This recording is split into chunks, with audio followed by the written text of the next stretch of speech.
Assalamualaikum. Nah, di sini saya mau menjelaskan tentang alur pendirian unit AHE. Nah, kenapa saya buat video ini? Karena sering kali ada beberapa WA yang masuk menanyakan, Mbak, bagaimana sih cara buka AHE? Mbak, gimana sih prosedurnya? Mbak, biayanya berapa? Dan sebagainya. Nah, langkah awal ketika kita ingin memiliki unit AHE di kelurahan kita adalah pertama, kita harus mempelajari visi dari AHE, kemudian misi dari AHE, sikap AHE, bagaimana ketentuan pokok di AHE, dan sekilas info tentang AHE itu sendiri.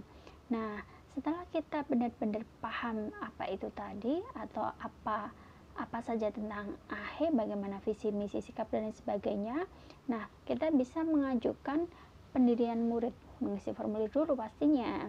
Ketika formulirnya sudah sampai di pusat, nah, langkah selanjutnya adalah kita menunggu. Menunggu apa? Apakah formulir itu disetujui atau tidak? Ketika formulir itu disetujui, berarti di lokasi tersebut atau di kelurahan yang diajukan itu belum ada unit AHE-nya atau belum termasuk area layanan unit yang lain atau unit di sebelah.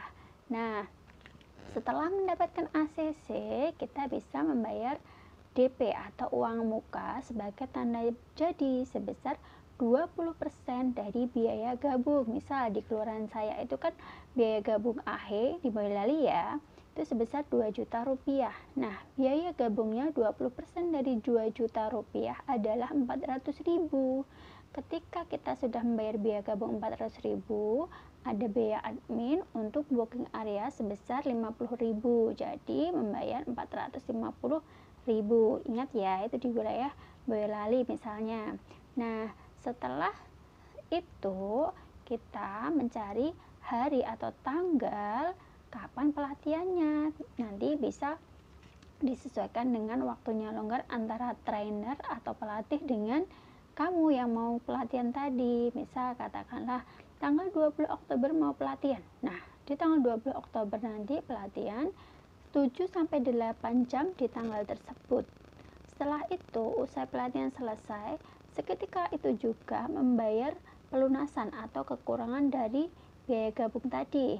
Kalau di Boyolali tadi misalnya 2 juta, maka kekurangannya adalah 1.600.000 karena udah DP 400.000.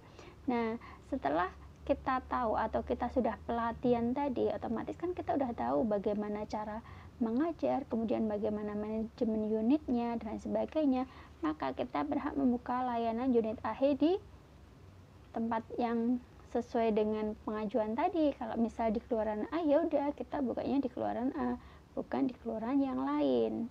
Kenapa? Karena ketika kita izinnya di situ, ya sudah kita bukanya situ. Ketika kita buka yang atau di tempat yang lain, maka itu termasuk melanggar aturan dari AHE itu sendiri. Terima kasih, semoga bermanfaat ya.